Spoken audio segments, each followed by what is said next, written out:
बाबरकत नाम में आप सबको मेरी तरफ से सलाम। सो आज हम खुदा के कलाम अक़दस में से मकाशफा की किताब उसका 8 बाब और उसकी 13 आयत पर गौर करेंगे।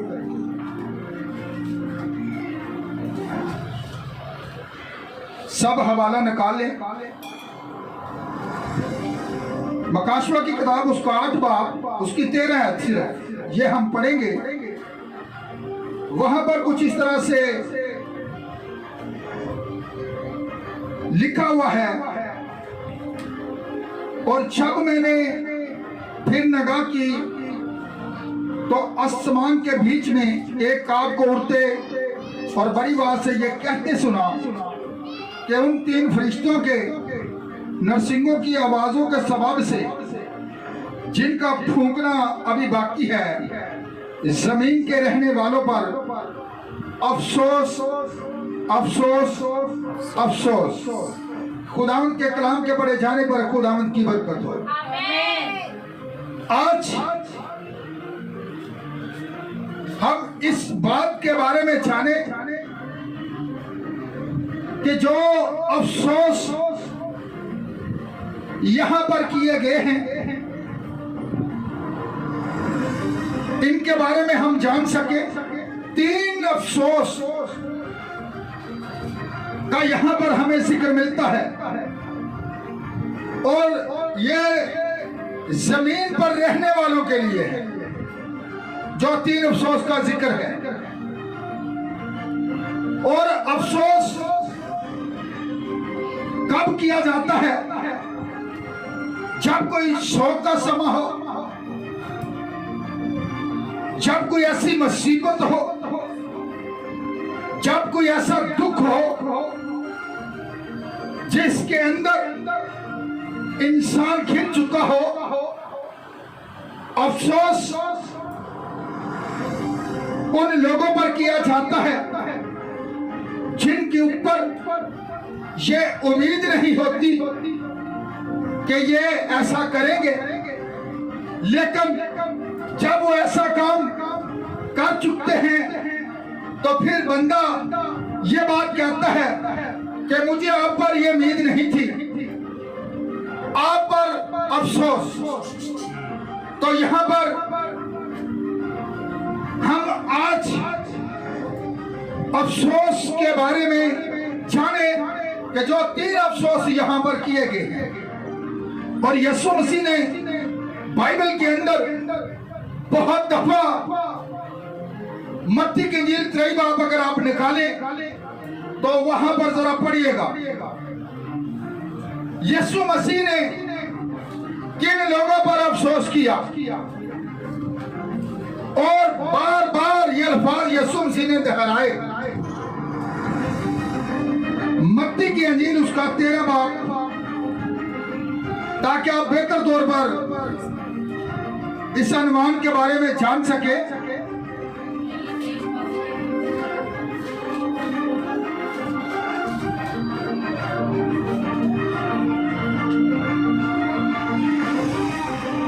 जी क्या लिखा हुआ है? 13 आयरकार फकियो और अफरीसियों, तुम पर अफसोस कि आसमान की बादशाही लोगों पर बंद करते हो, क्योंकि ना तो आप दाखिल होते हो और ना दाखिल होने वालों को दाखिल होने देते हो। अब ये बात यीशु मसीह ने जो कही, किन लोगों से कही है? ये उस दौर के जो काहिन थे, जो उस दौर के मजहबी लीडर थे, जो उस जमाना के अंदर लोगों को सिखाने वाले थे, जो शरीयत के बड़े पाबंद थे, दिन रात वो शरीयत के पढ़ने वाले थे। यीशु मसीह ये बात उनसे कहता है जो उस वक्त के मजहबी ठेकेदार थे। यीशु मसीह ये बात उनसे कहता है कि तुम पर अफसोस कि ना तो तुम क्या करते हो, खुद दाखिल होते हो और ना दूसरों को होने देते हो। देखे क्यों नहीं होने देते? वजह क्या है, सबब क्या है? उस दौर के लोगों ही ने असली कलाम को, जो वक्त का पैगाम था, उसको वो पहचान ना सके। उस कलाम को मजहबी लीडरों ने क्या किया था, रद्द कर दिया था। वो यीशु मसीह को पहचानने में मुकम्मल तौर पर नाकाम हो चुके थे। इसलिए खुदा हर जमाना के अंदर अपने पैगाम को भेजता है, अपने नबियों को भेजता है, ताकि वो वक्त के पैगाम को जो है लोगों के आगे रखें, लोगों को बताएं, लोगों को ताकि वो सिखाएं जो भेद खुदा के कलाम के अंदर थे उन्हें अय्या किया जाए। मैं इस बात पर आऊंगा, लेकिन यीशु मसीह ने यहां पर क्या कहा, आए रियाकार फकीरों फरीसियों तुम पर अफसोस। क्या समान की बादशाही लोगों पर क्या करते हो, क्योंकि ना तो आप दाखिल होते हो और ना दाखिल होने वालों को होने देते हो। क्यों? सबब क्या है? लोगों को इस कदर गुमराह कर दिया जाता है कि आपने जिंदगी भर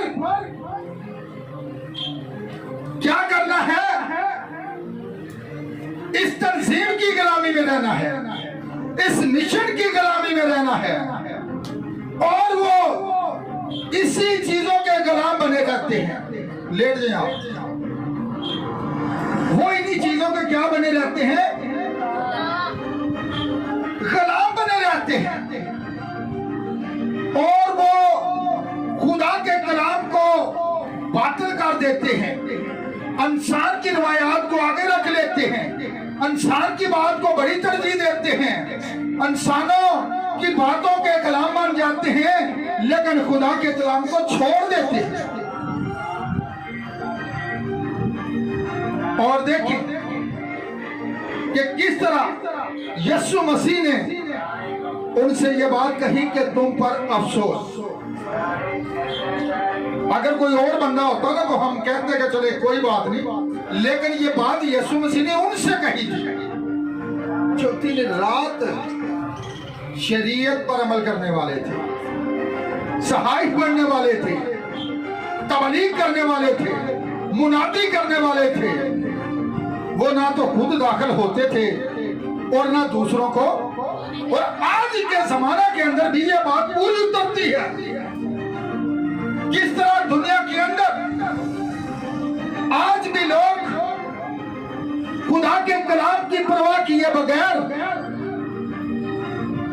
इंसानी रवायात को आगे रखते हुए, उसको बनाते हुए खुदा के कलाम को छोड़ देते हैं, और फिर ये तो करते हैं कि हम आसमान की बादशाही में दाखिल हो जाएंगे।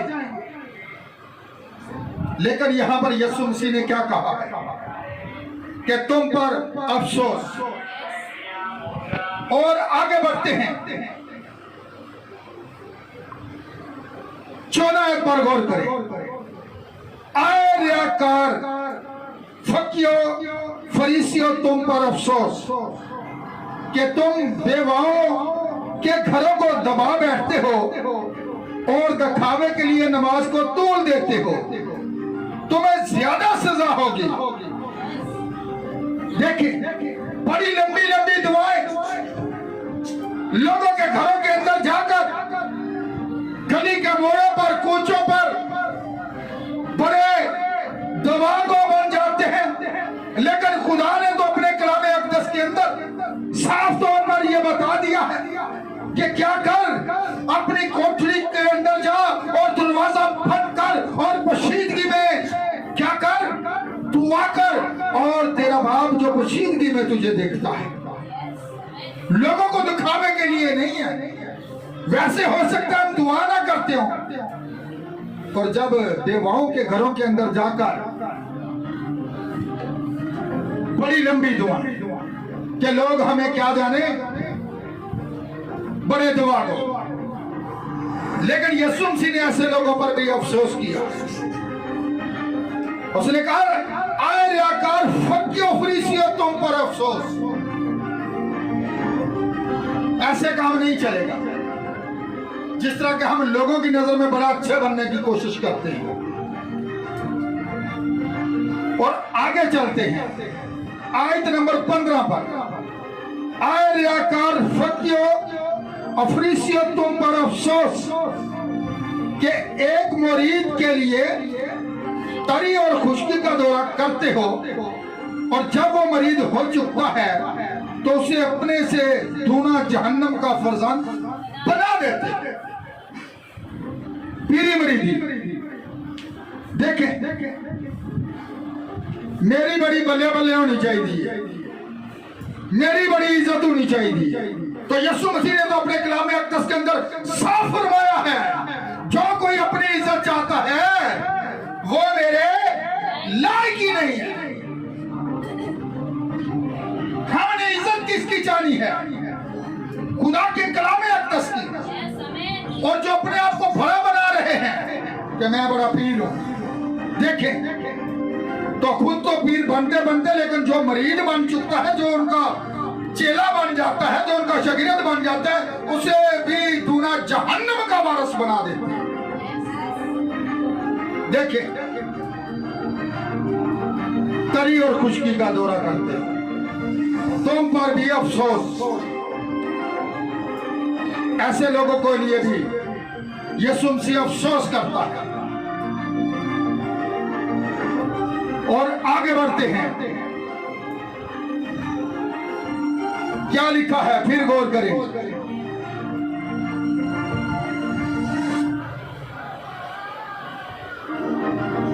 उसकी 3 आयत पर,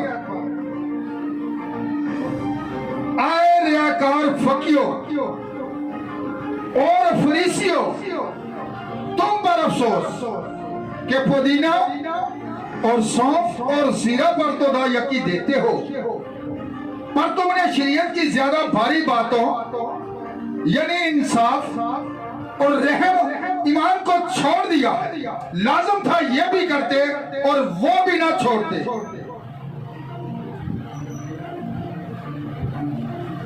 देख ले, जो लोग कहते हैं कि दायकी नियतनामा के अंदर हमें देने की जरूरत नहीं है, तो यीशु मसीह ने बड़े साफ तौर पर यह बात कह दी है, लाजम था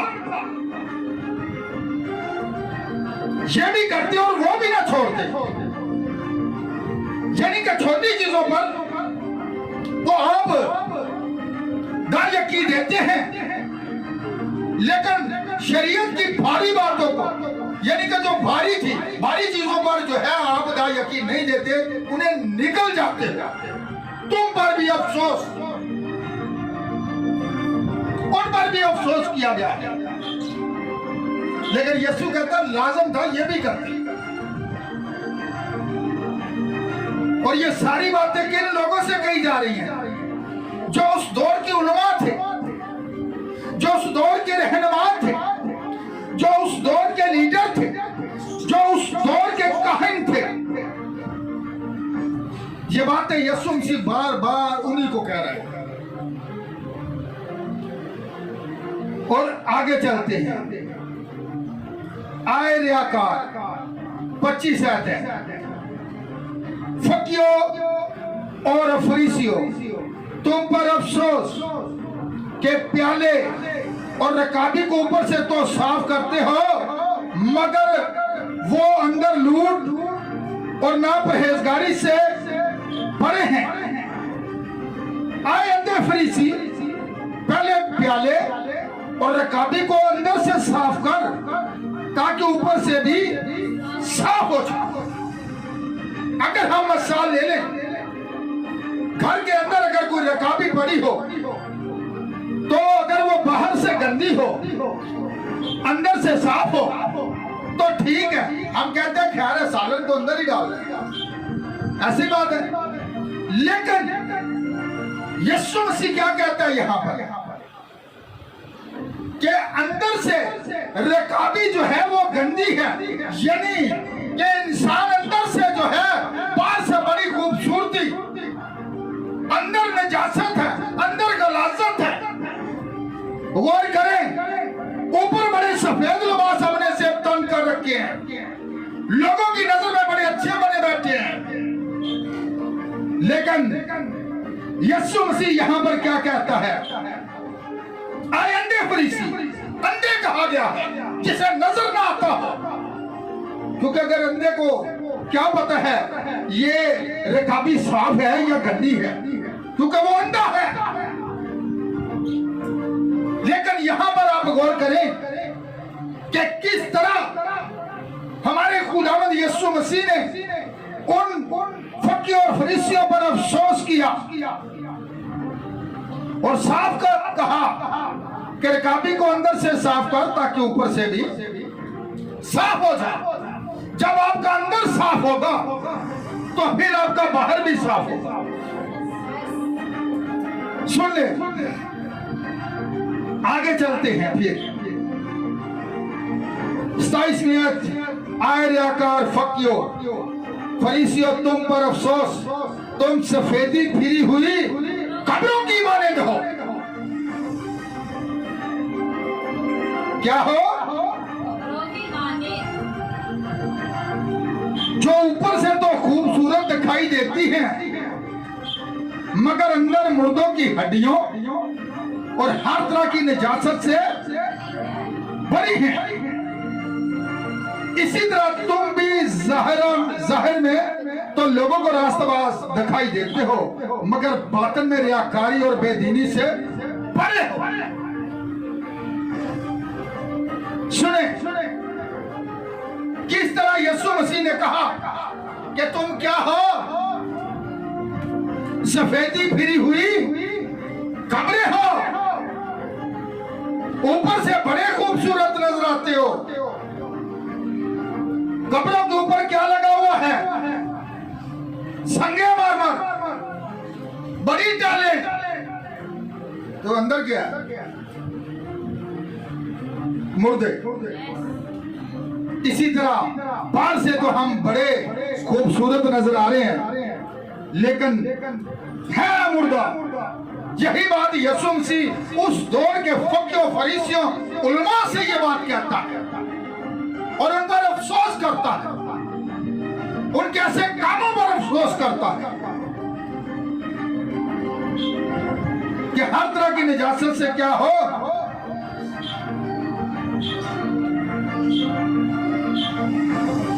और सुन लें आगे, आय रियाकार फकियो फरीसियों, तुम पर अफसोस, नबियों की कब्रें बनाते और रास्ताबाजों के मकबरे आरास्ता करते हो और कहते हो कि अगर हम अपने बाप दादा के जमाना में होते तो नबियों में उनके खून के शरीक ना होते। और सुन लो आगे क्या लिखा हुआ है, इसी तरह तुम अपनी निस्बत गवाही देते हो कि तुम नबियों के कातलों के फर्जंद हो और अपने बाप दादा का पैमाना भर दो। देख लें, यीशु मसीह ने कहा कि तुम उनके क्या करते हो? मकबरे सिवारते हो और कब्रों के बारे में जो बात यीशु ने कही, हम किसी मकबरे को नहीं सवार। सुन ले, हमारी कुछ लोग कहते हैं कि हमारे पास वो कील मौजूद है, हमारे पास वो मौजूद है, हमारे पास ये मौजूद है, लेकिन हमारे पास जो मौजूद है वो यीशु मसीह की खाली कब्र है और वो जिंदा हो चुका। उसने कहा मैं मर गया था और अब तेरे बाद क्या करूंगा? जिंदा रहूंगा।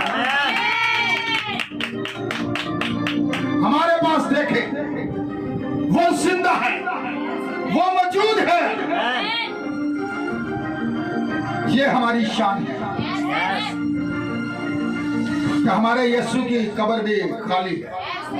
आज कोई हड्डियों पर फख्र करता है, आज कुछ किसी चीज पर फख्र करता है, कोई किसी चीज पर फख्र करता है, लेकिन हमारा फख्र हमारा यीशु मसीह है जो कि जिंदा हो चुका है और तलवार तक जिंदा है। और उसका ये ऐलान है कि जो मैं दुनिया के आखिर तक हमेशा तुम्हारे साथ हूं और वो आज भी हमारे दरमियान है।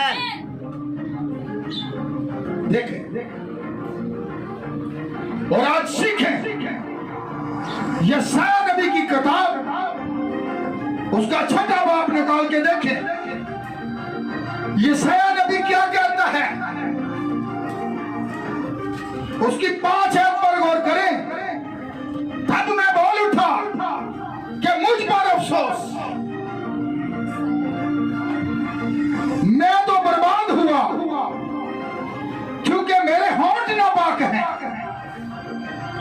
और नेजस रब लोगों में बसता हूं, क्योंकि मेरी आंखों ने बादशाह रब्बुल फाज को देखा। उस वक्त सराफैम में से एक सुलगा हुआ कोयला जो उसने दस्ते पनाह से मजबबर से उठा लिया और अपने हाथ में लेकर उठता हुआ मेरे पास आया और उससे मेरे मुंह को छुआ और कहा, देख इससे तेरे लबों को छुआ, बस तेरी बदकिरदारी दूर हुई और तेरे गुनाह का कफारा हुआ।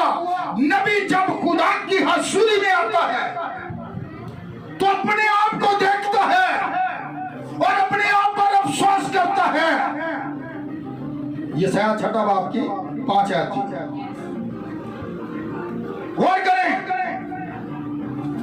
जब वो खुदा की हजूरी में नबी आता है तो उसे इस बात का एहसास होता है, उसे अपने ऊपर जो है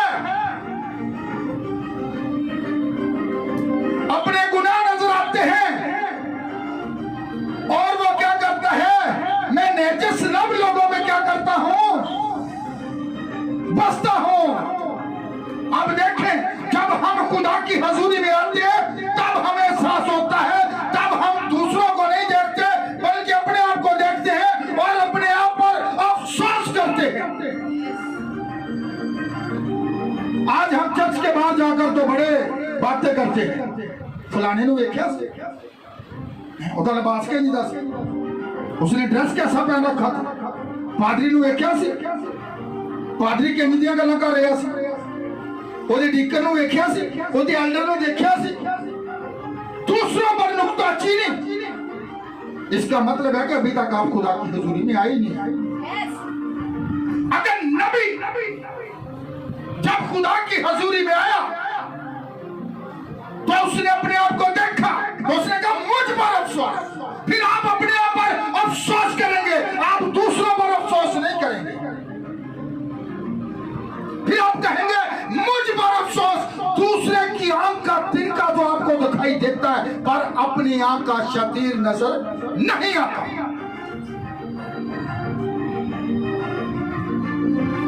अगर यह बात नबी कह सकता है तो फिर मैं और आप किस खेत की मूली है जो हम एक इंसान हैं। हम तो बहुत सी गलतियां कर जाते हैं, बहुत सी खताएं कर जाते हैं, लेकिन लिखा है मुबारक है वो शख्स जो बातों बातों में भी खता न करे। और ये यशायाह नबी कहता है मुझ पर अफसोस। इसलिए आपको होली गोश्त की जरूरत है। अगर आपकी जबान के ऊपर कोयला लगा दिया जाए तो आप बोल सकेंगे? फरिश्ता ने कोयला लिया और नबी के होंठों पर लगाया है। इसलिए हमें भी चाहिए कि होली गोश्त हमारी जबानों को छुए, हमारे अंदर से आकर बोले, तो हमारे अंदर से जो गलाजत है, जो नजासत है, वो कंप्लीट जला दे, हमारे होठों को पाक करे। तो फिर हम ये नहीं कहेंगे कि उस पर अफसोस, बल्कि आप अपने पर अफसोस करें। क्योंकि आप अपने आप को देखते रहेंगे कि मुझ में किस चीज की कमी है, मुझ में यह कमी है, मेरी जिंदगी के अंदर यह कमी है। आप अपने आप को दुरुस्त करें और देखें किस तरह नबी अपने ऊपर अफसोस करता है। अफसोस पर अगर मैं वाले देता रहा तो ये मैसेज बहुत बड़ा हो जाएगा। बड़े अफसोस है बाइबल के अंदर, जो इंसाफ नहीं करते उन पर भी अफसोस। यशायाह की किताब के अंदर लिखा हुआ है। लेकिन अगर आप चर्च के अंदर तो आते हैं, लेकिन अगर आप खुदा की हजूरी में नहीं आते तो फिर इसका मकसद है कि आप उसकी बॉडी नहीं है, आप उसका बदन नहीं है। आप कलीसिया के मेंबर हो सकते हैं, चर्च के मेंबर हो सकते हैं, पर खुदा की बॉडी के मेंबर नहीं हो सकते। क्योंकि जब आप उसकी हजूरी में आ जाएंगे तो आप अपने ऊपर विश्वास करेंगे, आप दूसरों पर नुक्ताचीनी नहीं करेंगे। पहले अपने आप को चेक करें, अपने पर अफसोस करें। और जब मकाशवा की किताब के अंदर गौर करें, 3 अफसोस का जिक्र हुआ है। आए जरा वहां पर चले।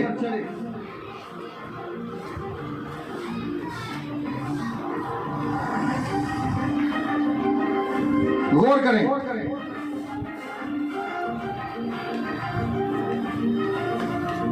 पहला अफसोस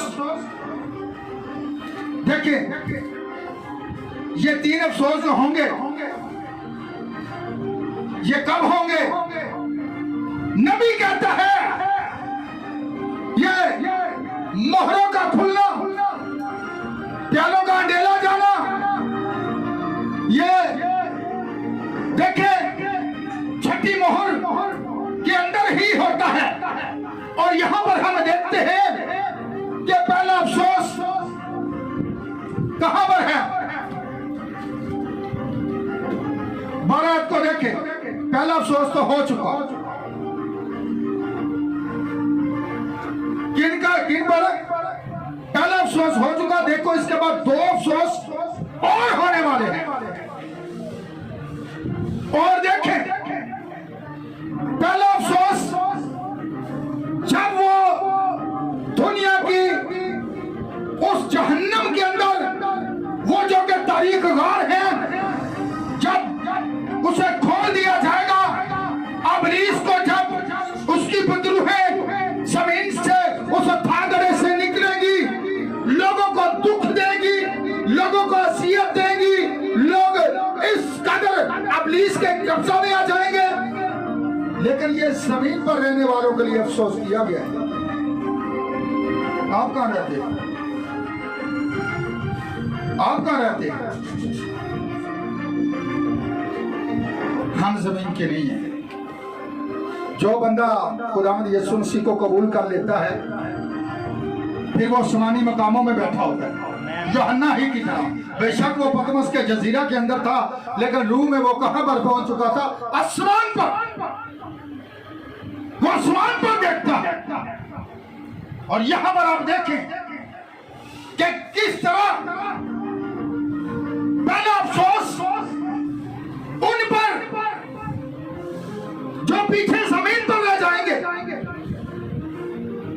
ये 3 अफसोस रैप्चर के बाद होंगे। जो पीछे लोग रह जाएंगे, जमीन पर रहने वालों के लिए यह अफसोस है। लेकिन हम उस वक्त इस जमीन पर नहीं होंगे।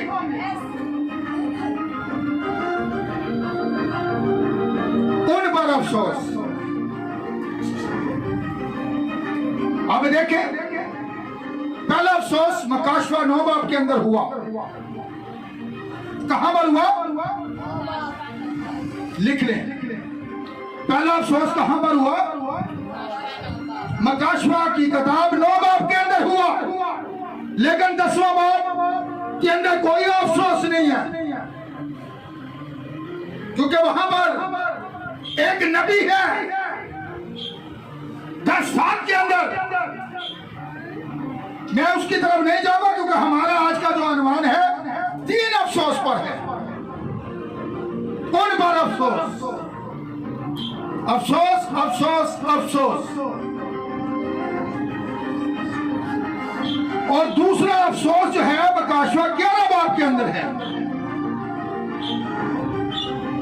10 बाब का जो है दरमियान के अंदर वक्फा आया है, उसके अंदर अफसोस नहीं है।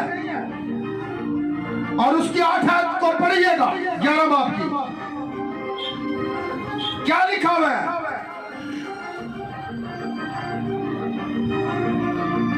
और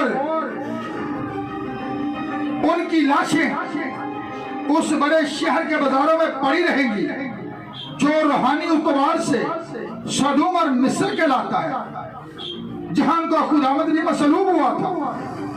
खुदावंद कितने मसलूब हुआ किसे पता? यहां पर लिखा हुआ है, कहां पर मसलूब हुआ था जी? हमें ये नहीं पता कि हमारा खुदावंद मसलूब कहां पर हुआ। इसका मतलब है कि हम पर भी अफसोस, ये बात हम पर भी पूरी उतरती है। हम पर भी अफसोस कि हम बाइबल नहीं पढ़ते, हम खुदा से दूर हैं।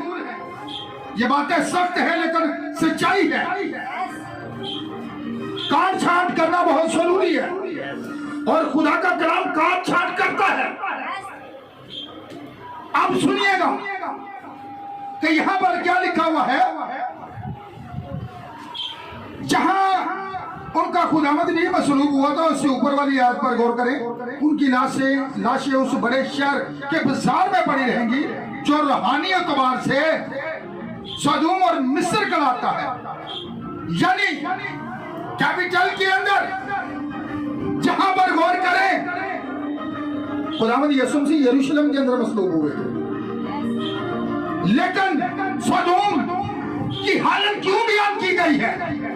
सदूम और मूरा, सदूम के अंदर इस कदर बदी बढ़ चुकी थी, इस कदर गुनाह बढ़ चुका था कि मर्द मर्द के साथ रह रहे थे और औरतें औरतों के साथ रह रही थी।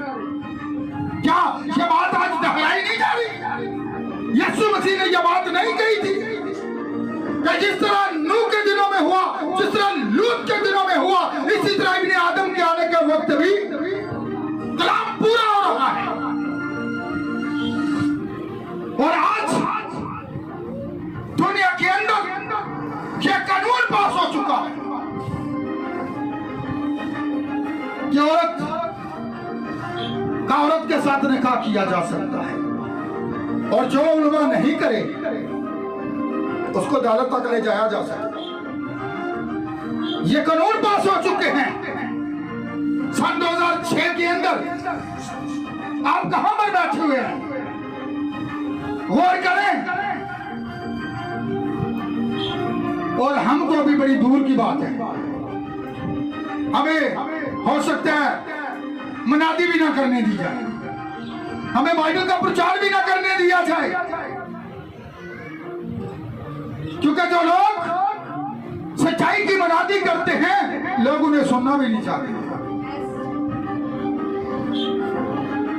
सच्चाई कड़वी होती है, लोग सुनना नहीं चाहते। लोग ऐसी बातें चाहते हैं जो मीठी हों कि हमारा खादम हमें नहीं रोकता, ਤੁਹਾਡਾ ਪਾਦਰੀ ਤੁਹਾਨੂੰ ਰੋਕਦਾ ਹੈ ਕਿਉਂਕਿ ਤੁਹਾਡਾ ਪਾਦਰੀ ਉਹ ਗੱਲ ਦੱਸਦਾ ਜੋ ਖੁਦਾ ਦੱਸਦਾ ਤੇ ਉਹਨਾਂ ਦਾ ਪਾਦਰੀ ਉਹੀ ਦੱਸੇਗਾ जो दुनिया दस रही।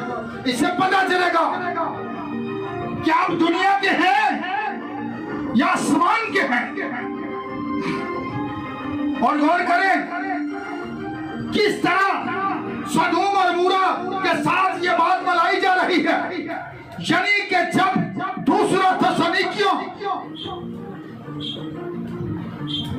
निकाले जरा, मैं थोड़ा बताना चाहता हूं कब ये बात वहां पर वाक़या होगी।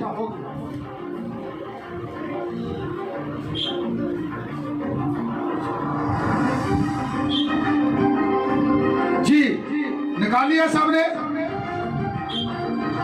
और उसकी 4 आयत है। क्या लिखा हुआ है? दूसरा तस्सलीकियों 2 बाब की 4 आयत,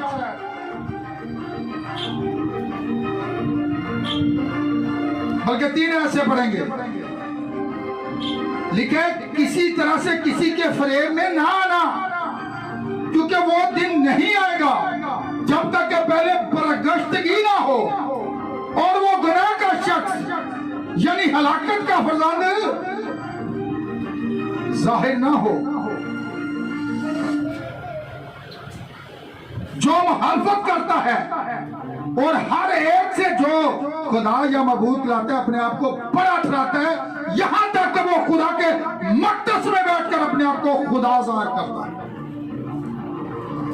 कैपिटल के अंदर देख लें, यरूशलेम के अंदर जहां पर वो मकरू जानवरों की कुर्बानियां गुजराने का खुदा के घर के अंदर, तो फिर बदी इस कदर बड़ी होगी तो फिर उसका हालत भी ने यरूशलेम की जो हालत है वो कैसी हो जाएगी? सदूम और मूरा जैसी। कैसी हो जाएगी? सदूम और मूरा जैसी।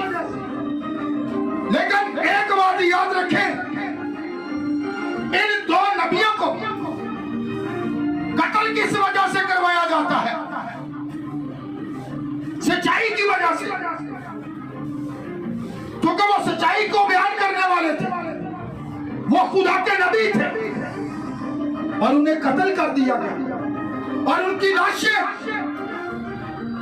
3.5 दिन तक कहां पर पड़ी रही? गलियों के अंदर, और पूरी दुनिया उनकी लाशें देखेगी। कौन सी दुनिया देखेगी?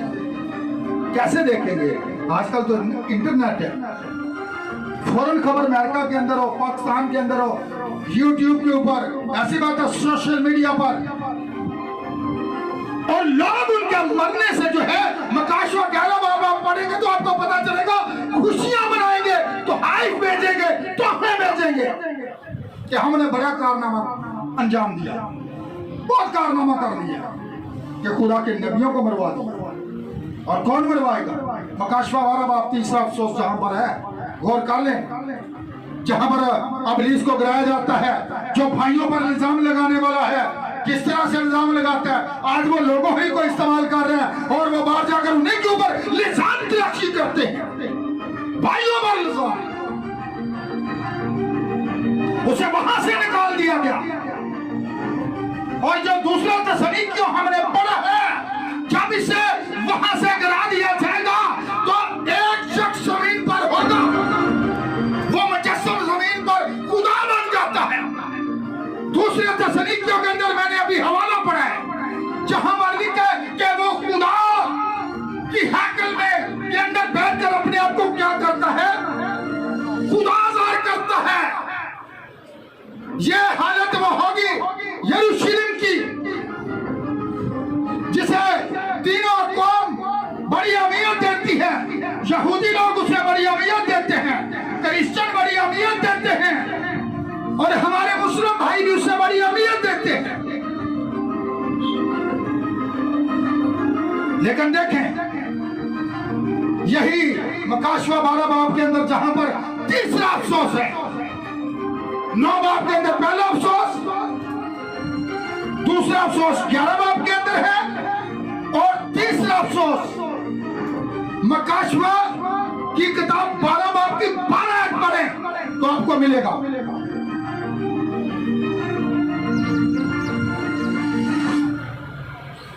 12 बाब की 12 आयत, तीसरा अफसोस क्या लिखा है? बस आए समानो और उनके रहने वालों खुशी मनाओ, आए खुशी और तरी तुम पर अफसोस, क्योंकि अबलीस बड़े कहर में तुम्हारे पास उतर कर आया है, इसलिए जानता है कि मेरा थोड़ा ही सा वक्त। अब सुन ले, अफसोस, खुशकी और तरी, समान पर खुशी है, जमीन पर देखे तीसरा अफसोस है, तुम पर अफसोस, जब वो उतर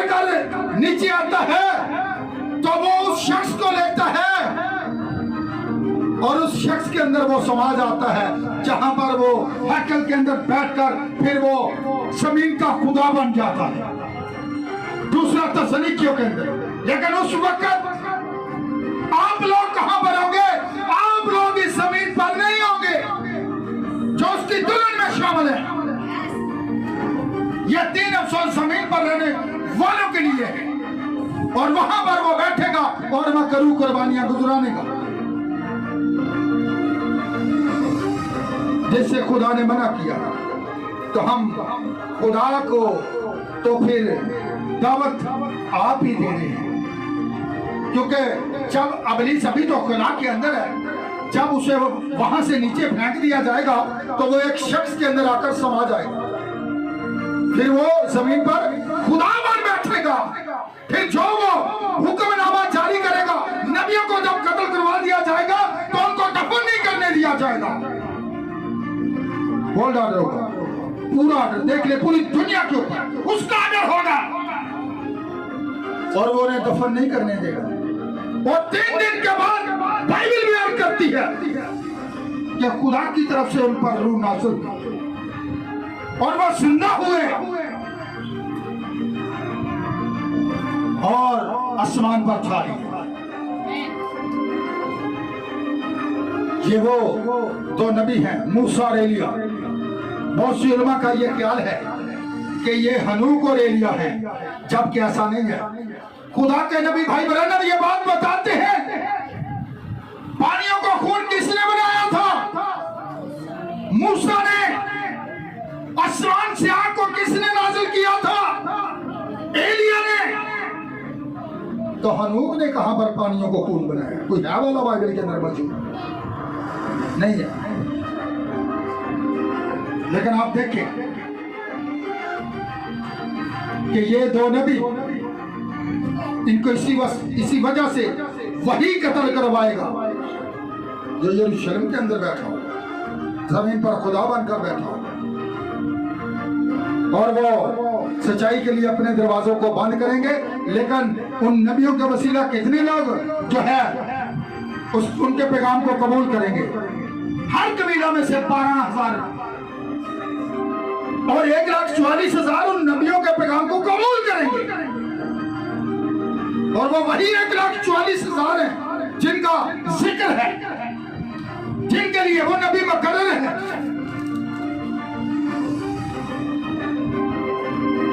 और यहां पर 3 अफसोस का जिक्र हुआ।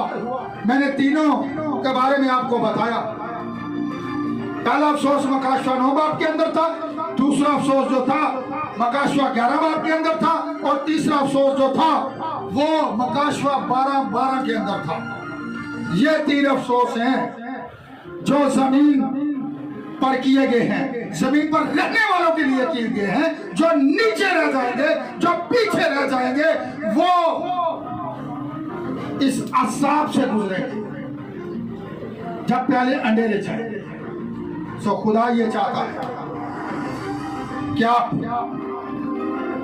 यीशु मसीह के कलाम की पैरवाई करें, कलाम से बद्दाएं मायना मुड़े, और ऐसे लीडरों के पीछे मत जाए, ऐसे खुदाम के पीछे मत जाए जो खुदा के कलाम से हटकर बोलते हैं। बल्कि यीशु ने कहा कि मेरी भेड़ें मेरी आवाज को, वो किसी गैर के पीछे, गैर की आवाज को पहचान लेंगी। ये कलाम से हटकर है। और खुदा ये चाहता है कि आप हमेशा उसके कलाम के साथ खड़े, और वो उन्हीं को लेने के लिए आएगा जो उसके कलाम में से पैदा हुए हैं और जो उसके कलाम के अंदर हैं।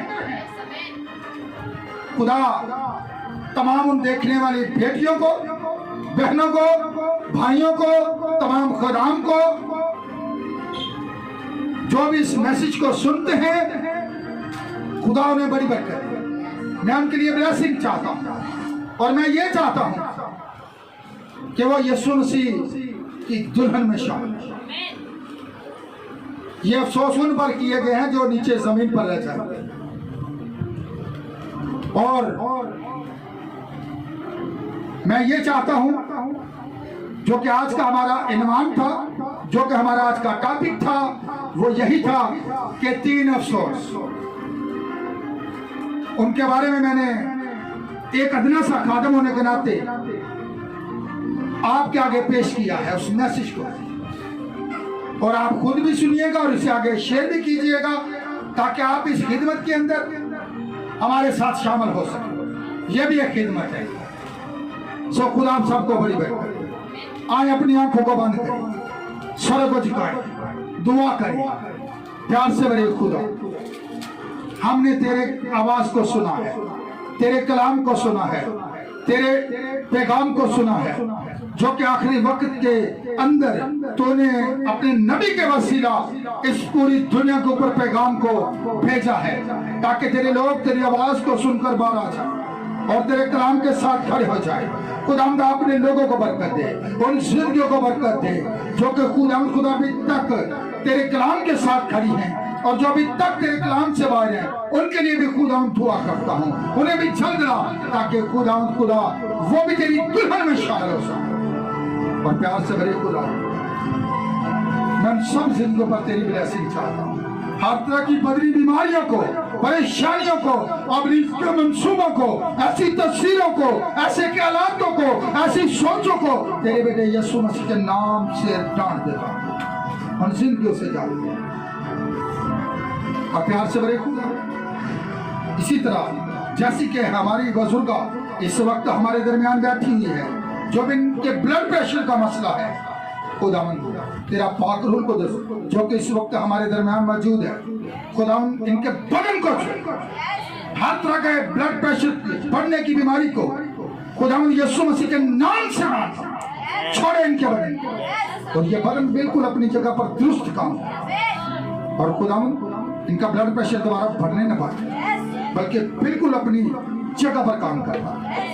खुदा तो अपने बंदा की मिन्नत को, इल्तिजा को, दुआ को सुन। तो तेरे कलाम में ये लिखा है कि ईमान लाने वालों के दरमियान मौजूदात हो, और ईमानदार की दुआ से बहुत कुछ हो सकता। खुदा मेरा ईमान है कि जो कुछ मैंने इनकी जिंदगी के लिए मांगा, शिफा जैसी नेमत को मांगा, सो तूने ताकि इसके लिए मैं तेरा शुक्र अदा करता हूं। और हर तरह के चक्कर आने तेरे बेटे यीशु मसीह के नाम से मुकम्मल तौर पर खत्म हो जाए। आप मेरा ईमान है, जो कुछ मैंने मांगा सौंपा खुदा यीशु मसीह के नाम से, आमीन।